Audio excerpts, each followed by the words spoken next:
ഈ പല ധാരണകൾ ഉണ്ടാക്കിയിട്ടും പല മധ്യസ്ഥരും അമേരിക്ക ഉൾപ്പെടെയുള്ള മധ്യസ്ഥരുണ്ടായിട്ടും പോലും ഈ പാകിസ്ഥാൻ പല ധാരണകളും തെറ്റിച്ചുകൊണ്ട് പിന്നും അത് മുന്നോട്ട് പോകുന്നത് ഈ തീവ്രവാദികൾ പാകിസ്ഥാൻ ഭരണകൂടത്തെ അടക്കി ഭരിക്കുന്നത് കൊണ്ടല്ലേ?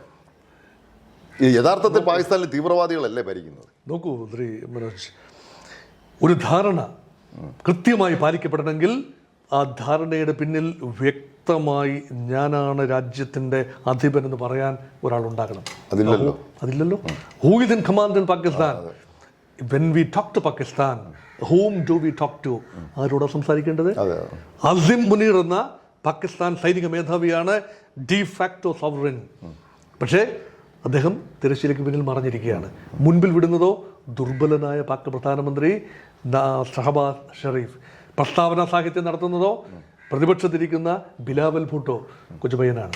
അല്ലെങ്കിൽ ആഭ്യന്തരമന്ത്രി, ധനകാര്യമന്ത്രി, അല്ലെങ്കിൽ വിദേശകാര്യമന്ത്രി, അല്ലെങ്കിൽ പ്രതിരോധ മന്ത്രി, അല്ലേ, ഖ്വാജ അസീഫ്. ഇപ്പോൾ കലക്കിക്കളയും, ഇപ്പോൾ കൊലവിളിക്കും. ഇതൊക്കെ ജിങ്കോയിസമാണ്. ഇന്ത്യ നോക്കൂ, കൃത്യമായി പൊളിറ്റിക്കൽ ലീഡർഷിപ്പ് കൃത്യമായി കാര്യങ്ങൾ വിശദീകരിക്കുന്നു. അളന്നു കുറിച്ച വാക്കുകളിൽ സംസാരിക്കുന്നത്, ഇന്ത്യക്ക് വേണ്ടി സൈനികമായ നടപടികൾ വിശദീകരിക്കുന്നത് വിദേശകാര്യ സെക്രട്ടറി വിക്രം മിശ്രയെ. അദ്ദേഹത്തിൻ്റെ ഇരുപുറവും 2 വനിതകൾ, യൂണിഫോമിലുള്ള 2 വനിതകൾ.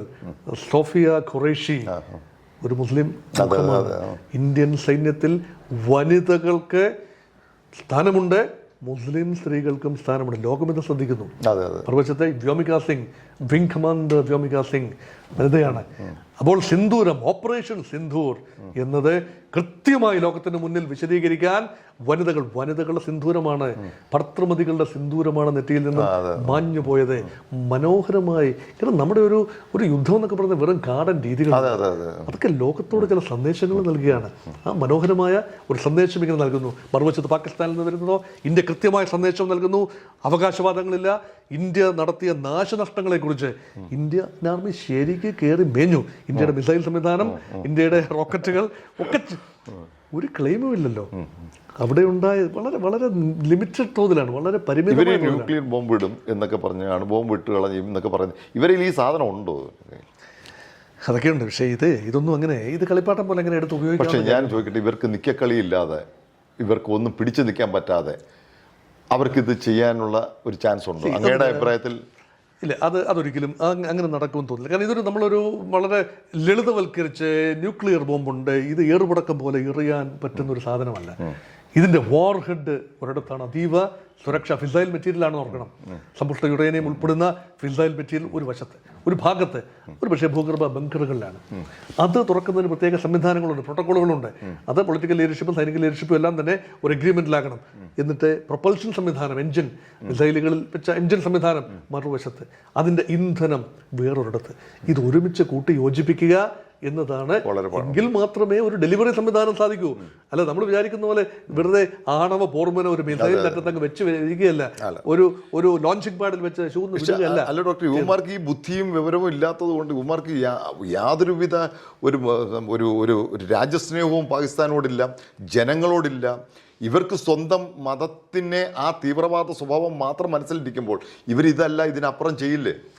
ഈ ഒരു ദൗർബല്യത്തിൽ നിൽക്കുമ്പോഴാണ് എക്കാലത്തും പാകിസ്ഥാൻ ഇന്ത്യക്കെതിരെ തിരിഞ്ഞിട്ടുള്ളത്.